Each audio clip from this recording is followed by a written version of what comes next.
All right. I need to consent. Okay. So, Mark Daumail, thank you for joining us here on the Burning Castle, and it's nice to meet you. I've heard a lot about you from a mutual friend, and of course, I know your music, which I was just listening to this morning on Spotify. So, I wanted to start out and just to get a little bit more about you because you're really well known in France, and you sing in English. I think from what I've heard pretty much only in English. I'm sure there's some French stuff that's out there, but I want people to get a better sense of where you come from, where you are right now, how you talk about your music and characterize it, so that I don't mischaracterize it. So just give us some of the basics and the bio on you. So thanks for having me. So my name is Mark. I'm from the middle of France, a small city called Clermont, which is really rural, not urban. It's a little bit countryside, and I started music really late, maybe 16, 17, and I first wrote my own songs. I never covered songs at first, and when I was 17, I'm 36 now, and when I was 17, the main social media was MySpace. I don't know if you remember. Of course, yeah. And I recorded my first album and put it on MySpace for 4 tracks, and instantly I had private messages from some labels, and they Wow. wanted. In fact, in France, all the music business is based in Paris, Right. and it's mainly 2 or 3 streets in Paris where you have all the business. I think we are like 400 or 500 people working in the music industry in France. It's really small. Wow. It's a really small market right now, and it's going even more smaller since the streaming DSPs are getting bigger. And so I went to Paris, and then I signed my first record label contract, and I was really happy because I was really young. I was like 18, 19 years old, and really easy for me to. I didn't do the bars and pubs and all this really heavy and hard music side. So I was really lucky, and so I created that band Cocoon. This is my main project since 15 years old now. 15 years, sorry. This is the folk pop band in English, which is a little crazy because in France you have a law saying that you have quota. The quota means that 70% of the music that you hear on the radio or on TV must be sung in French. You have this exception française thing, which is a cultural exception. And I mean, so it was really, really hard for me because even if my music is produced and paid by French money, I go on the 30% side of English sung music. So when a radio or a TV decides to put my music on airplay, they decide not to put U2 or Beyonce or Coldplay, you know? So this is really heavy because my competitors are really big. Right. But I have always said, okay, it will be hard at the beginning, but English is also traveling in the world. And the French language is really mostly spoken in France. And what happened is that my music was taken for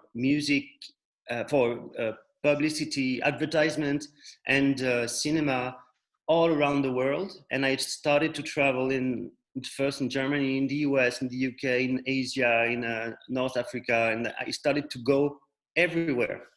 And with just French lyrics, I couldn't have done that, you know.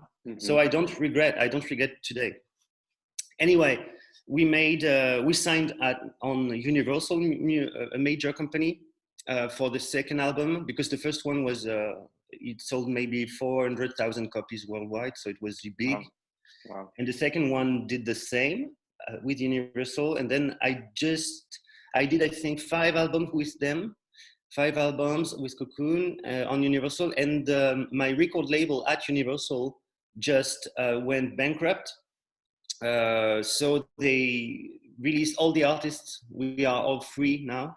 All the artists Wow. that were on this label, which was a little bit hard for me to leave because you have this family thing. So I'm without a label since the COVID right now, since maybe 1 year and a half. But we will talk about that later, I think. So yeah, folk pop music in English, produced in France by French guys, and I'm the singer-songwriter of that band, Cocoon.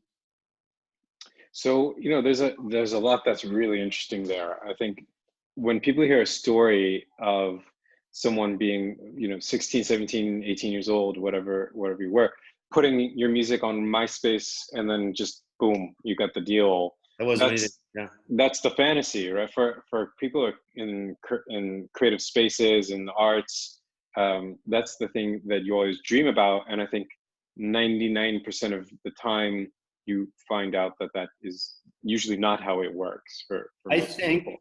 my luck was that that was the sound of the moment. I arrived with this new acoustic pop and folk, really light, really ukulele, acoustic guitars, and we arrived with like maybe 5 or 4 similar bands.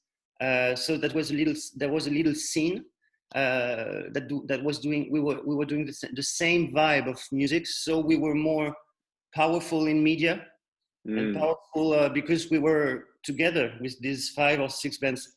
The problem is that today the 4 or 5 bands that were with me don't exist anymore. I'm the last survivor. I don't know for how long, but they all split, or they all stopped, or they all grew older, and they all. It's really a difficult job to be a musician. It's a golden job when it works, but it's really difficult to stay, to get, to grow, to make a living of it. Who were the bands? Who were some of those bands that were coming up at the same time? So you had a band called The Dough, which was really famous, and even started to go in the US and everything. And they split. They were a couple. There was a boy and a girl, so they broke up. So that broke up the band. There was a band called Moriarty, which had a big hit. They sound like Lumineers, they sound a little bit like that. I think they stopped. We don't. There was a band called Aaron. They had a big music on a movie film, and that made them. But they only had 1 hit, and I think they stopped as well. So yeah, and also the thing is, we were replaced by a new wave of singers, because now we are old singers. We are 35, and you have to be 20, 25 to. There is this first album hype thing. When you arrive at 5 or 6 albums, a 6th album of Cocoon, I think the me get more interested than the first album of a new girl or boy, really light and fresh, and so I understand that. And also, so these new albums, these new artists arrived, and they made the French-speaking language cool again. Because when we arrived, people was fed up with French chansons françaises, Edith Piaf and nanana, je t'aime mon amour, nanana. And now there are new cool guys coming up. They mix rap, urban music with chanson. So it's really cool, really interesting, really, and they made us look old all at once, and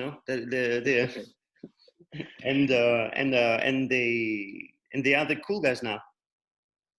Yeah, but you've also had quite a big hit when you did your collaboration with Lola Marsh, right? And that was fairly recent in this time span.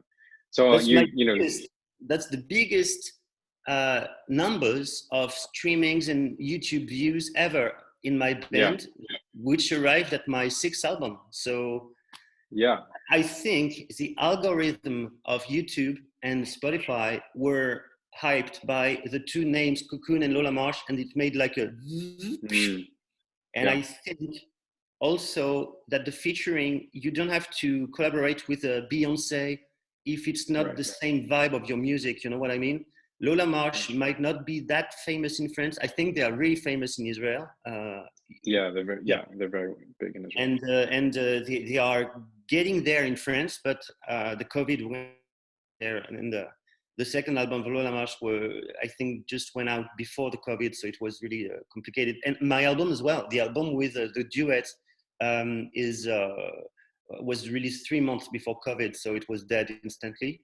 Wow. But this song went big, and I think it's because I picked the perfect featuring with Lola Marsh.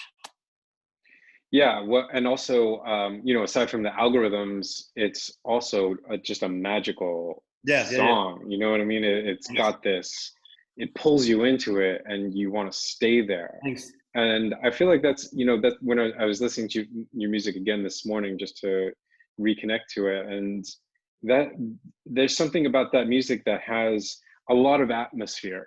You know what I mean? It feels like you're in this kind of world that's a bit different, because as you're saying, it's got a clear folk element, but that pop vibe makes it really like tender, and really like it taps into this emotional core very quickly in the song, like right from the first beat, like you really feel that emotional connection to the songs.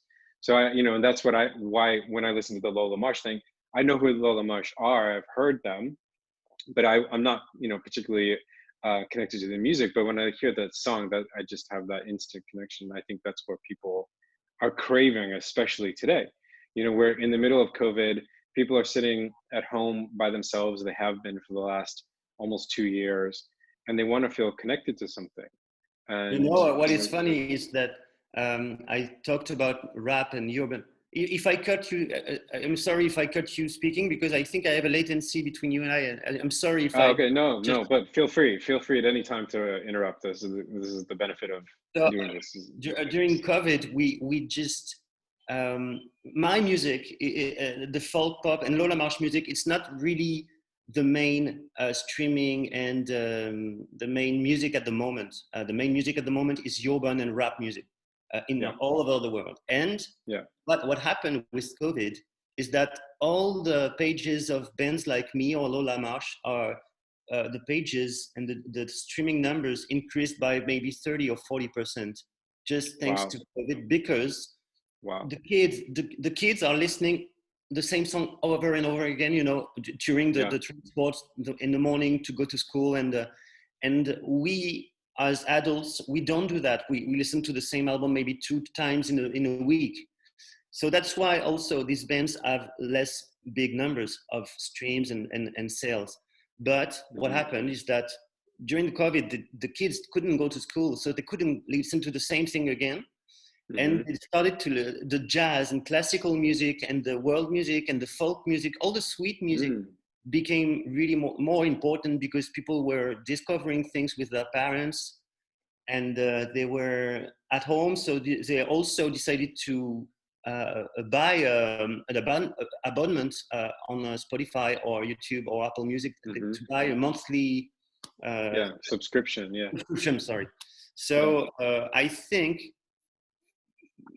COVID was a disaster for many things, for my last album, for Lola Marsh, for everybody. But concerning the streaming, it was a blessing. It was because people were continuing. That's really interesting. I mean, from the business side of things, it's interesting. But I think also from the more human side of it, where you're saying that people were opening up a little bit, because when you're in that routine, and like I know what it feels like, because I like the same thing, and it's with hip hop. Like when I get sometimes in the morning and I'm like kind of trying to get going, so I'll put Kanye just to like get some energy, you know what I mean? But when you're out of that rhythm, and you're just kind of there with the computer, and you can't look at the same website again because you're so sick of whatever website you're looking at. So you're looking for content, and you're looking for content that has a bit more meaning than the usual bullshit, because there's so much bullshit out there, and it feels terrible. You know what I mean? It's like sugary snacks that you want to eat it, but then you're just left with this terrible hollow feeling, and then you find something that's really got something to it, and it's different, and it's not something you were exposed to before, and it makes you feel like more of a person. It makes you feel like a real person, Because I whereas think the all the rap and urban music, I love some of them. I love Kanye, I love Drake, I love things like that. But oh yeah, I compare them to burgers as well. Just like you, I think it's just like little hamburgers that you blah blah blah yeah, blah. And my music, or Elliott Smith, or Nick Drake, or Bob Dylan, or even if they're much more talented than me, but I think it's a little more engaging for the brain, and for the, because it's more complex. I think hmm more, you have a melody, you might not like it at first, you have to listen twice or three times. I think your brain has to get used to it. What is funny also is that during the COVID, uh, I started to be much more creative than before. mm I started to write a song every night, and that was my gym. That was my mother-in-law. Sorry. Uh, so sorry, she lost me. But I it's okay. think that during the COVID, the confinement, how do you say that? The When you had to stay at home, Yeah, when you're confined, yeah, confined to your houses. Yeah. and I started to think. Uh, to think only music. That was Mm. my way of escaping myself, and I started to be, since the beginning of this interview, I'm a little bit on the business side of things, Yeah. because I think today it's a little bit important, because you have to analyze the data that we have Yeah. all.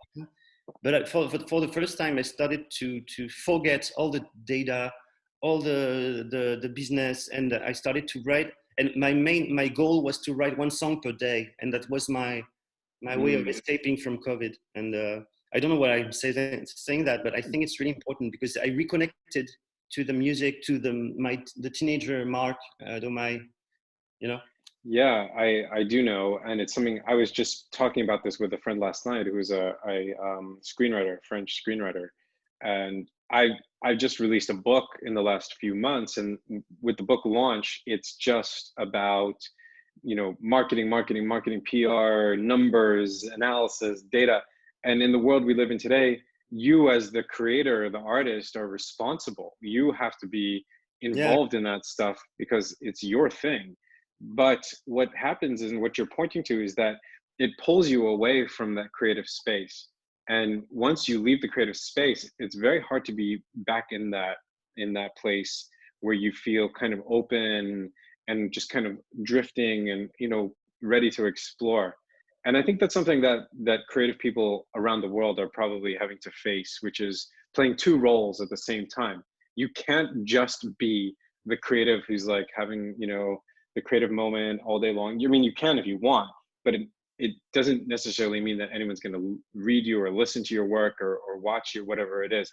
You need to be doing that other thing, and it creates a division inside of your personality. So, I go a little bit further. I think you have to be 8 people at the same time. You have to be a mm, community manager. You have to be a accountant. You have to be yeah, a label. So you have yeah, to all the distribution and everything. You have to be a publisher. You have to yeah, be a tour manager to book all of the concerts and gigs. You have to be an author, a composer, an arranger, a yeah, singer. You have to be a manager, a label manager. You have to be 10 people. And I think that's why I'm talking a little bit more business than before, is that we are little entrepreneurs. All the artists right now, since the major companies are now on fire, and they are, I yeah, think the music and art in general is completely changing. So you have to totally. put your brain and your mind in this shape, and you have to consider it yourself as a small entrepreneur. And Yes, that's interesting, because since the COVID, since my label was shut down, um, I started to think differently, and to, to force myself to be interested by the business side and the data and everything. And I think what before was 80% of my life was music, and now I think it's only 30 or 40%. So that's a mistake. That's a shame, but that's the case. Yeah, I mean, I don't know, because on the one hand, I feel the same thing. It's exactly what you just said. You've got to be all those 10 things, and there's probably even another 5 things that you're not doing that you know you should be doing, but you just can't. So on the one hand, I almost have a question for you, which is, I think for people who are listening to this, and also for me myself, just to understand, because I struggle to be 8 things at one time. I struggle with it like on a logistical level, just how to actually manage it. And especially if you're coming from this as a creator, as an artist, where you know how to do one thing, which is create, but you don't know how to do scheduling or time blocking or managing cash flow or all Yeah. these things that you like, and you don't want to learn it either, because you don't want your brain to be doing those things. You want your brain to do the other things. But like you're saying, there's no choice. You have to be that person that can do that octopus, really, that's got 8 tentacles. Yeah. And but I do think there is something very positive there, which is that it returns control and power to the creator, to the author, to the musician, the artist. You are, I think, as an artist, more in control of your work, your career, your finances than probably it's been in a long time. I think, at least for the last few decades. And that's the advantage. You don't just sign away your rights. And I know in publishing, book publishing, for example, you're not just signing the rights to the material to the publisher. You're signing the way that it's positioned in the market, the way that it's marketed, the way that people speak about it.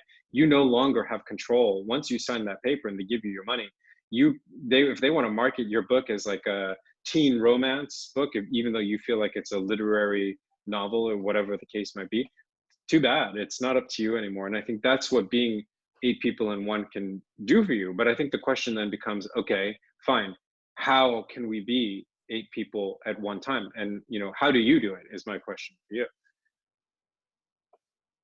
How do I do?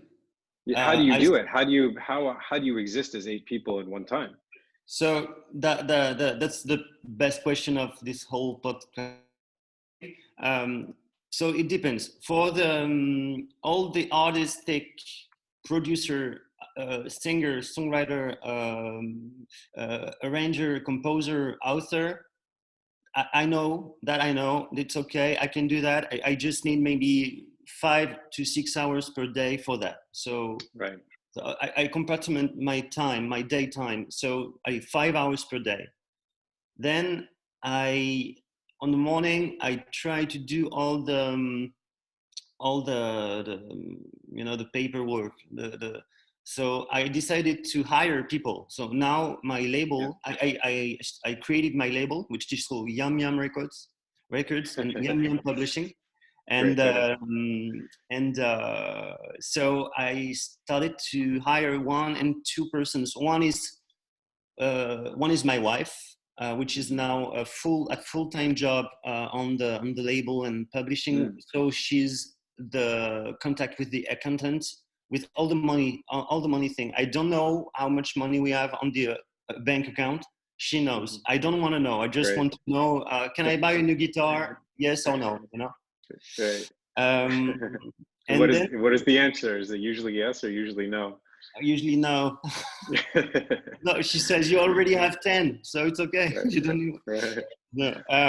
Then no, but it's a joke. But we have to buy some new gear every year just to be on the same shape and modernity as the other studios. I need to have the same mic as the best ones. I need to have the best gear. So all the Macintosh, all the Apple thing, we have to renew sometimes and everything. So we have to invest in the company. Normal. But she says when and how much, and she says all that. Wow. And then we started to hire one other girl called Pauline, and she's the key of everything. She's the girl who has launched with Spotify, Deezer, Apple Music, YouTube. She's in Paris. We are not in Paris. We are in Bordeaux, in the southwest of France. Yeah. And she's in Paris, and she's doing all the daytime lunch with this guy, presenting the projects, the new Cocoon, the Lola March, the Mananana. She's and she's having what is the center of everything now. It's called the playlisting.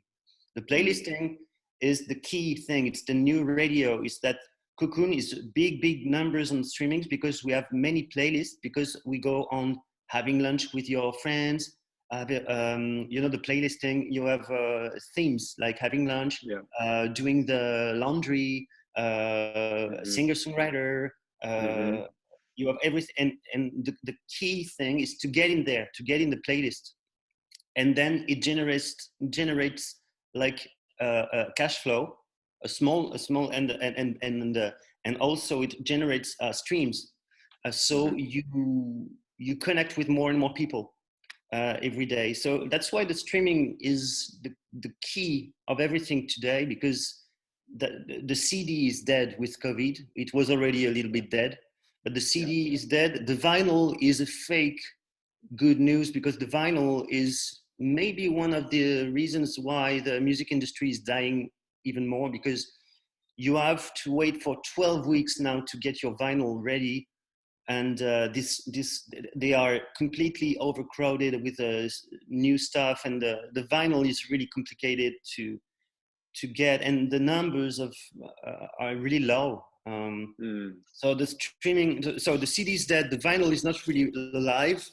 So the streaming is the key. So the playlisting is a key. So you have to hire someone, if you have a label, who will work this side of things. But really, you have to. Yeah, that's, you know, having the Pauline in the mix of what I've come to consider this this position, or this identity, a persona that I've stepped into as a creative entrepreneur. And it's a cross platform. You need to be working on multiple platforms. And something I think about it in terms of this is that I don't create content, but I create culture.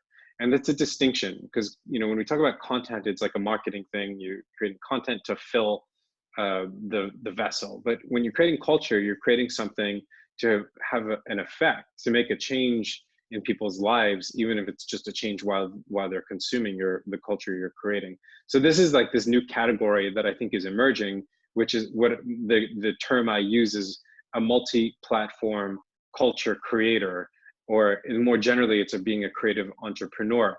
And just like you're identifying, you really need to build a team around you.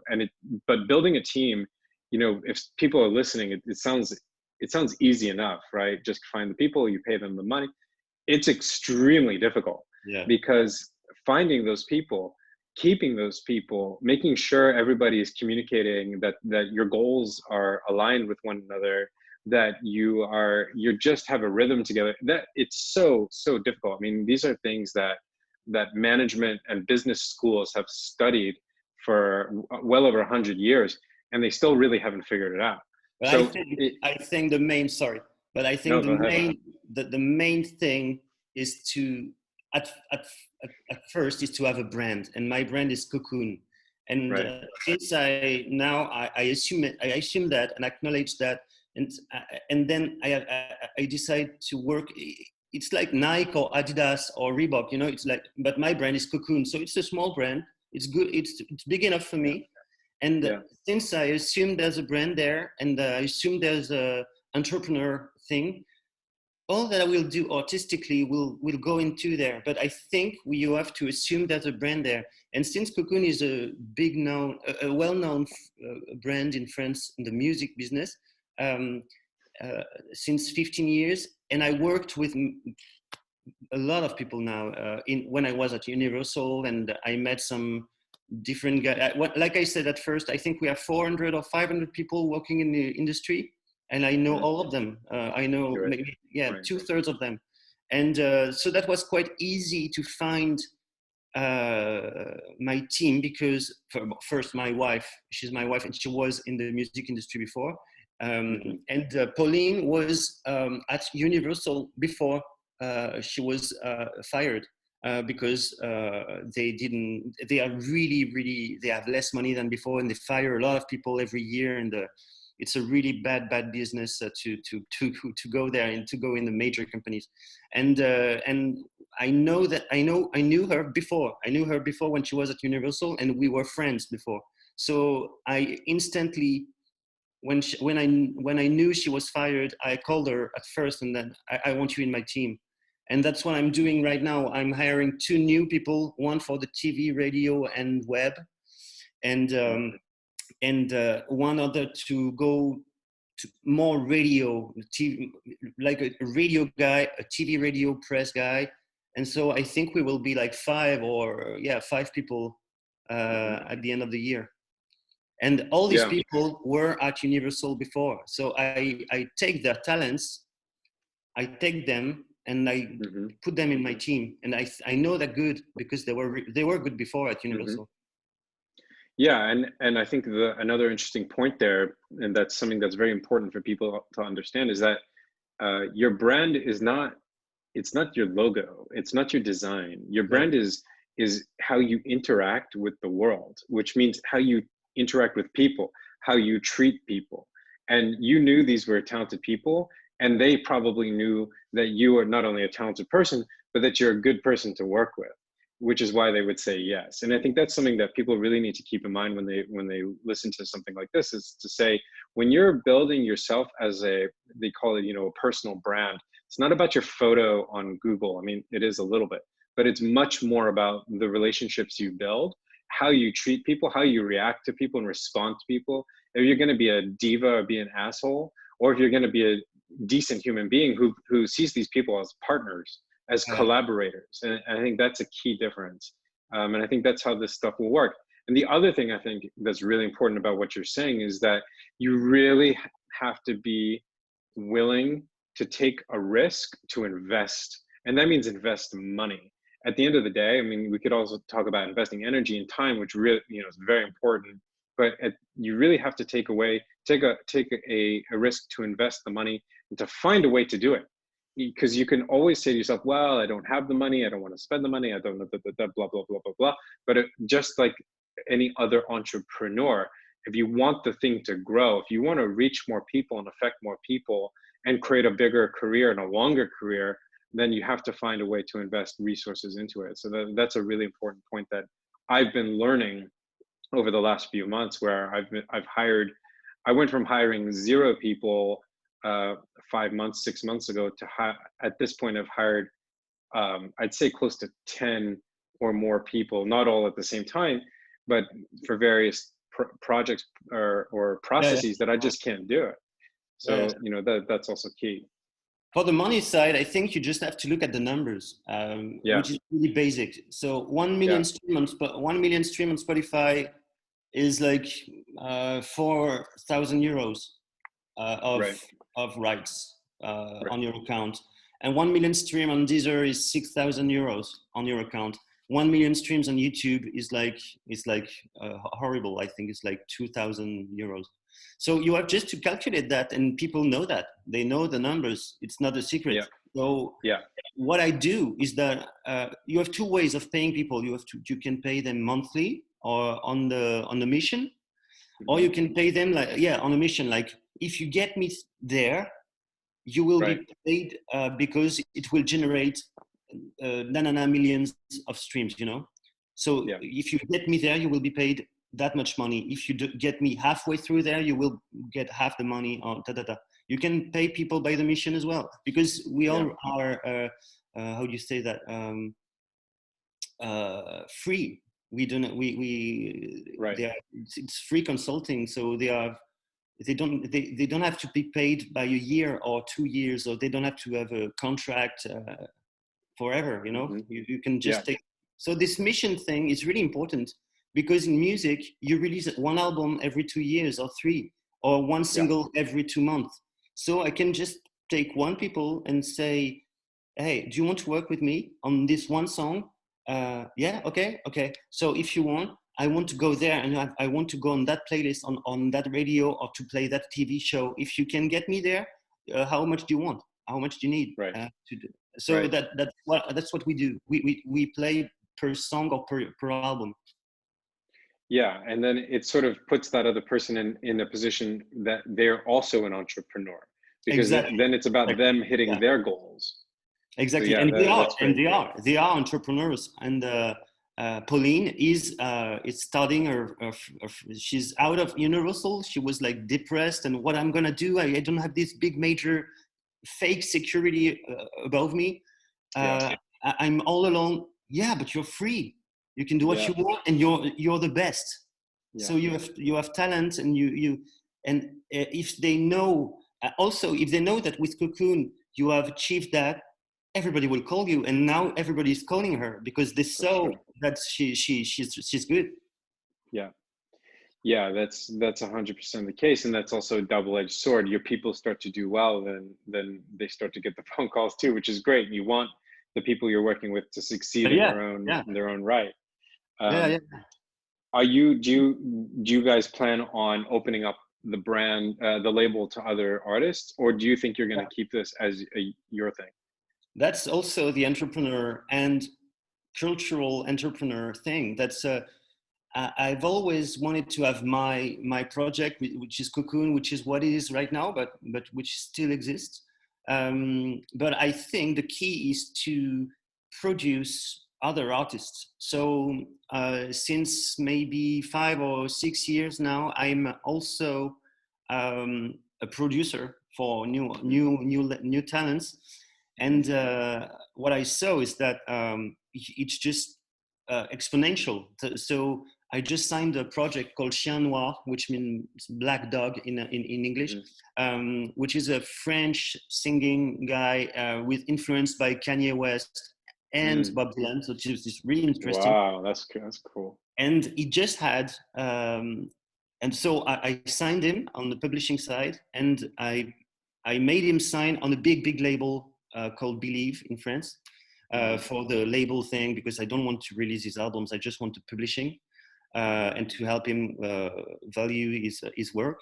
And we had for him a big advertisement for Amazon, and so that was fresh cash flow, not generated by my music, but it was the first time that was generated by a guy I signed, and Wow. that changed everything because all the business in France saw me for the first time as an entrepreneur, you know, and then they started to send me even more new artists to sign or to produce. So that's really Wow. interesting. If you go there and if you are successful in that, it's exponential as well. So yeah, Yeah. I'm starting to do that. Yeah, it is exponential, and I think it's also probably scary in a way, because go stepping into that role as an entrepreneur and starting to be known as that.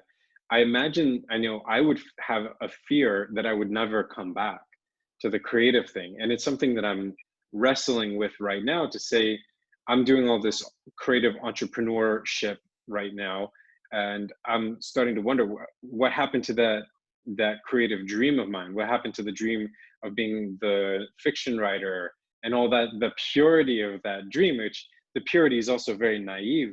It's a But naivete. the purity is still there. It's just that the experience of 15 years in this business and in this, you have to acknowledge that it is business first, Yeah, because if you yeah, want to make a living, you have to know where you can generate rights, and you have to know how to do your art the most honestly and the most easy.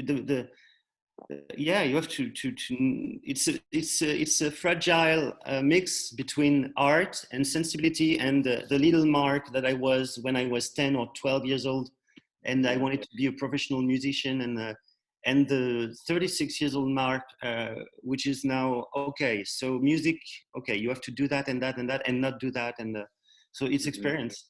And yeah, also I think what is funny is that since I became a really full-time entrepreneur, uh, I just, yeah, I think I have to now planify some time just for me, because since January, I think I just recorded 2 or 3 songs for my project, and I recorded like 50 or 60 songs for other projects. hmm, So it's becoming yeah, it's just inverting itself. So I need to, next year when I'm done with all my projects right now, I need to take 4 months just for me, for Cocoon, to record an album, because I need that.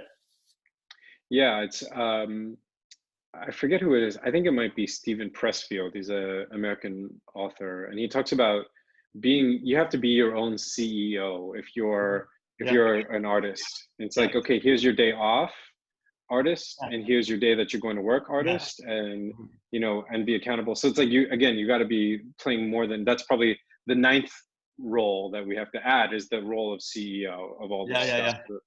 So another thing I wanted to ask you about, which is you use the word mission, which I think it's something that's really important in a different sense, which is a sense of having a purpose to all this. You know what I mean? Because otherwise, it's just really hard. It's really hard. From the outside, it can look really sexy, it can look glamorous, and mostly it's not. As I'm sure you know, it's a lot of work. It's a lot of being alone. It's a lot of feeling alone and feeling like people are not Yeah. responding, like all that stuff. And you deal with that every minute of every day. But I think the only way to really fight that is to have a sense of purpose. Why am I doing this? And to have an answer. So, how do you deal with that question of purpose and the question of why? Do you think about other people? Do you think about your audience? Do you think about, like how does that work in your mind when you're thinking about the purpose of your work, both as an entrepreneur and as an artist? At first, I think the purpose, I think it's a little bit egoist, but I think it's for me, because I love to learn things. I love to learn, and I love to get better at things. So I love to learn a new instrument, a new keyboard, a new plugin. I love that because I know it will make me more powerful in the future. If I Yeah. know this plugin or this keyboard at 100%, then it's like driving a car. It's going to be really easy. Also, I think it's going to be a little more eccentric, but my mission is to make folk acoustic music the more popular possible, Mhm. and it's really a mission. I want people to learn, to love these sounds. There's an anecdote. I've been working with a big French producer, maybe one of the three best producers, for mixing one of my albums last year. Mhm. And there was acoustic guitar on the album. Mhm. And he told me, and I was really sad, he told me, "Oh, Mark, it's been like 5 or 6 years I didn't hear an acoustic guitar on a record." And I was Wow. like, "Oh my God, it's such a shame, because kids, they want the drum machines, they want the keyboards, they want the guitar is not cool anymore. So I want to keep that. It's my mission. I want to get the guitar cool again, even more the acoustic guitar, because acoustic guitar is not cool. When Yeah. in the 60s or in the 70s, it was cool because you could bring that everywhere. Now the cool Right. thing is a laptop. My MacBook Right. right now, they have hats, and they are like, Mhm. yeah, that's the cool thing now. And when I was young, when I was a child, the cool thing was to go on the beach and sing to girls the chan chan chan chan, chan, the acoustic guitar. Yeah. So I want the acoustic guitar to be cool again, and I try to put acoustic guitar in much albums that I can. That's Mhm. one mission. And I think for the public, for the young guys today, it's important to hear some acoustic guitars or acoustic instruments. A real piano, for example. When you hear music on the radio, you don't hear a real piano anymore. You hear fake piano. Right. For me, it sounds like plastic. Yeah. So I'm really in love with the sound of things. That's a mission. Mhm. So yeah, that's my third mission is to try to get Cocoon to get there to play in countries where I've never played, to play to people I've never met. And for example, I've never been to Japan, and it's really a dream of mine. And I think my new Mhm. album will be entirely around this country, around Japan. I Mhm. think I will write about that, and that's my dream. So my mission is also Yeah. to fulfill my dreams. Yeah. Yeah, for sure. But I do feel like you mentioned the Lumineers earlier, and I feel like there is that kind of that strain of music that really does have a pretty good following, at least in the Yeah, yeah, yeah, U.S. Like, yeah. Yeah, but you have um, to accept that you will never be Kanye West. You will never right, be that right, powerful in media and never be Drake or Dr. Dre. You will never be right, Kendrick Lamar. right. And it's okay. But 10 years ago, I was struggling against that. It made me sad. I was sad about that because I wanted to be Kanye West in a way. Hmm. Yeah, Because maybe it's an ego thing, but I think when you have a band that is working well, that is doing well, you want to play in stadiums. Really, I wanted to go there, and I couldn't, and I didn't understand why. It's just because of my music. In fact, it's just because of the genre. hmm. You Yeah, have one band playing in stadiums called Coldplay, and right. they have really cleverly changed their music since the first album. The first album was beautiful pop and McCartney and Beatlesy, Radiohead music, Yeah, and now today they make this really nice music, but really more pop and yeah, with a. It sounds like everybody else. It's not today. It's beautiful, but it sounds like The yeah. Weekend. You know? Yeah, well, that's the cost. That's Yeah, yeah, the cost you have to decide, is it worth it for me? And or like Taylor Swift, who started out yeah, country, and yeah. she understood if she wanted to play those stadiums, it's like you got to get in on the pop train and leave all that other stuff behind. And I think for some people, it's worth it, and they just can't think of anything else, or maybe they're not even making the decision. It could just be the machine around them, the managers, the agents, the whole thing that's making that decision on their behalf. So But I think people, it took me 6 albums to understand that I will never beat Taylor Swift and to be okay with that. And yeah, no, I'm okay. I'm a bit joking, but you know what I mean. I didn't understand why I was not. I couldn't understand why some people were on stadiums, and I didn't hear my music as people heard it. You know, I heard it in a much popper way, and I hmm, think it's much more quiet and easy listening than I thought. And today, mm, when I hear my music at the supermarket or on the radio when I'm in my car, I think it's the perfect place for that music. hmm. And it's a cool thing to be in the supermarket, in fact, and hear your music. It's a good sign. Yeah, it's amazing. I mean, to have, because it's showing that there's a cultural impact. You Yeah, know what I mean? It's yeah. showing that it's actually being felt by other people you don't know and people you never will know, and that is amazing. Um, but before we sign off, when I was listening this morning, I was on the way to have my morning coffee, and that's another great place to listen to your music, because it's not overwhelming. Like, it doesn't take over your brain like Kanye does. Where Kanye's just That's really, don't. yeah, that's really another mission, is that I don't want to invade people's paces and minds. I don't want to invade things. I'm not, Right? you know, Yeah, yeah. I yeah, want to be because it's as quiet and sweet and soft as possible. yeah, but there's also something about the music, like where a lyric will pop out that's really funny.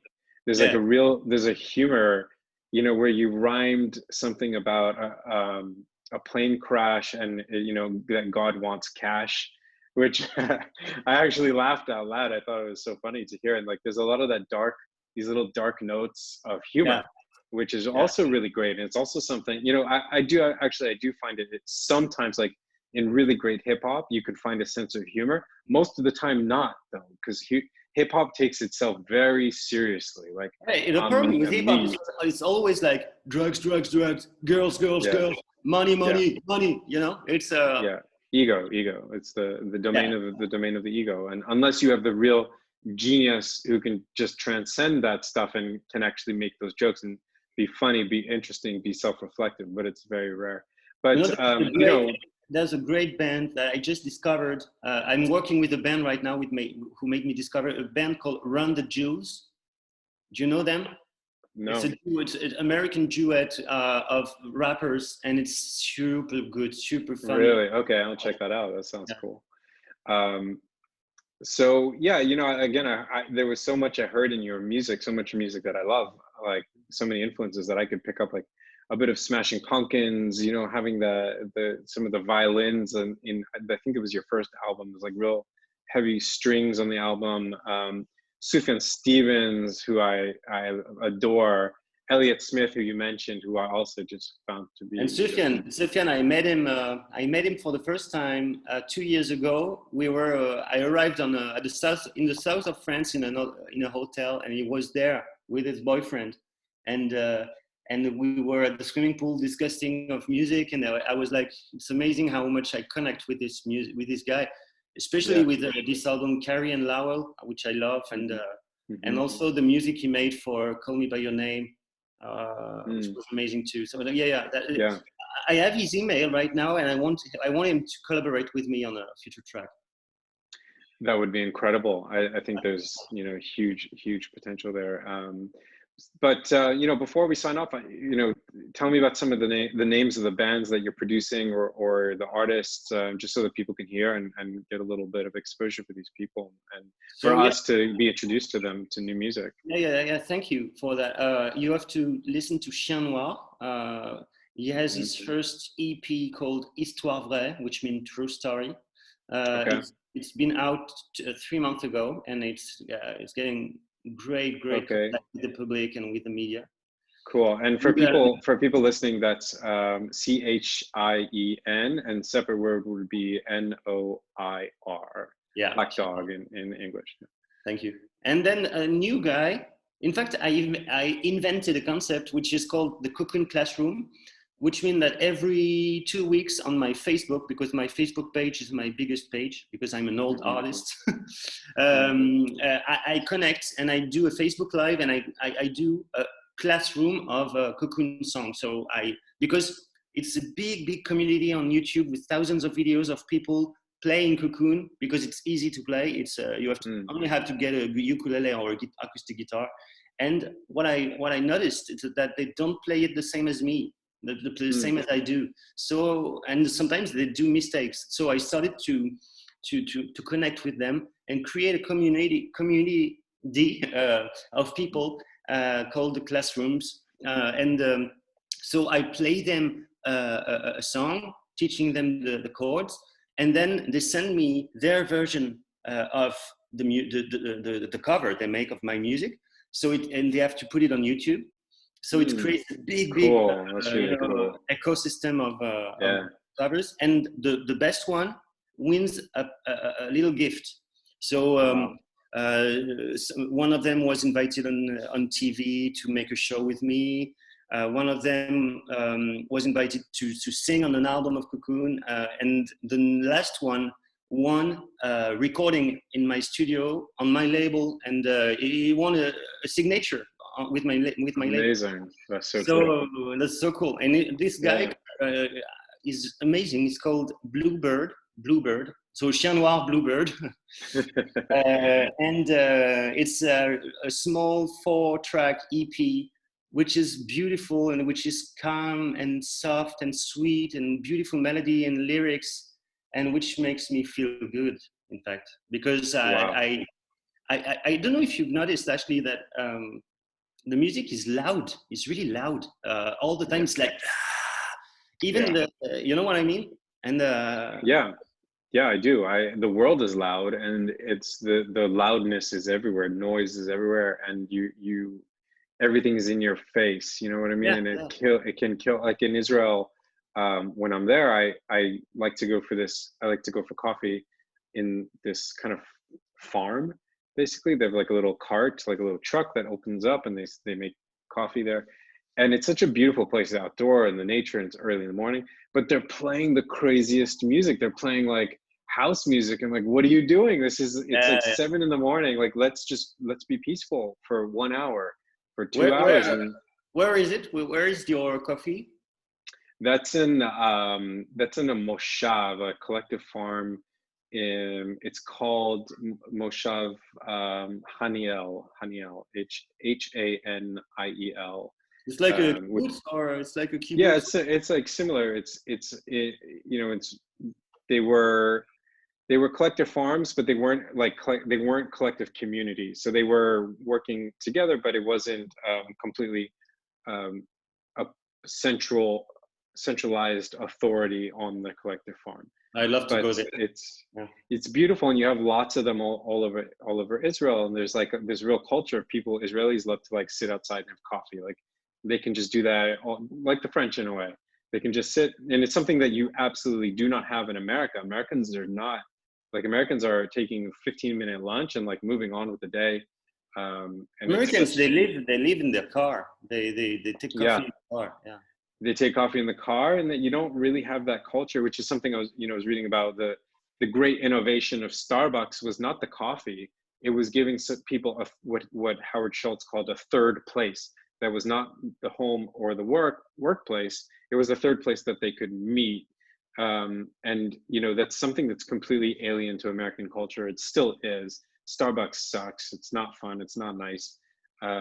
It's just a money machine, like so much is in America. But in France, and I was in Bordeaux about a month ago, and just having that, I was visiting our mutual friend Jason, and just having that ability to find a cafe anywhere you are, anywhere. Like you're in Bordeaux, it doesn't matter. You can just look around and be like, okay, there's a cafe right there. Yeah, And it may not be the best coffee that you like could hope for, but you can go and sit there and sip your coffee, talk to a friend, read a book, write a story or a note or a song. And I think that's so important to to human existence, like just to have that simplicity. And it sounds like a luxury, and it is a luxury, but it's financially it's not. It's a Do you know that dollar. silence will be the next luxury? Silence Yeah, is, yeah, and this is my main mission is silence, in fact. And I'm a musician, but yeah. silence in music is so much powerful when you have like a full verse and a chorus, and then you put a little silence of 1 second, and then everything seems to have more impact after the silence. So it's a producing thing. But Yeah, when I chose my house, I chose the most silent neighborhood I could.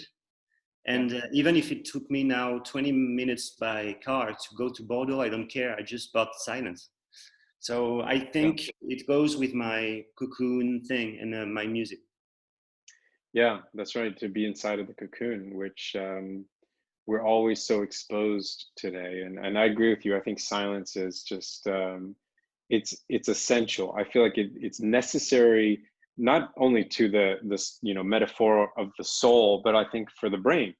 I think it's a very important thing for the brain to be able to have a few minutes of silence, or hours if you're lucky. And it's something we don't. And I was just reading about that in Philip Roth in Exit Ghost. He talks about how he's come back. He's now in his 70s. He's come back from the countryside to live in Manhattan for a few months, and he's known that there's no more silence in the world, because if you're in an elevator or a car or wherever you are, it's no longer silent. Oh, there we go.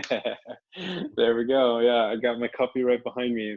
We read the same things. Yeah. Yeah. When did you read it? Did you read it recently? Yeah. Maybe 1 year. Well, during the first COVID. Wow. Yeah. Yeah. And it's Philip Roth. I think is one of my favorites. It's really amazing. Yeah, a great writer, and very self-aware. When you're reading his writing, you're like, this guy understands his position in the world, and he reflects on it. He's open about it. That's what makes him great. But anyways, Mark, I know you've got a lot going on, and thank you for being so generous with your time. Thank you, Ashley. It was nice talking to you. Yeah, it was great. I hope we continue the conversation. I'll put links to all the various artists, to your label, Yum Yum. I think people will remember that one. So but I hope to meet. We will sit down and have our silent coffee in Bordeaux or or somewhere else. But yeah, thank you for joining. Of course, thank you. And it's funny because I learned things talking to you. You conceptualize things even more when you talk with someone about things, and it was helpful, this podcast. That's great. I'm happy to hear it. So again, thanks, Mark Daumail. of Cocoon, now Yum Yum. Everybody, I think, would do well to check out the music and to have those moments of silence and peace and atmosphere in your ears, rather than noise and anger and emotion and ego. So again, Yeah. thanks again. Bye, Ashley. This is my Bye my book thing. So much right. A good place to end. Yeah. Bye bye. Ciao. Thanks, Mark.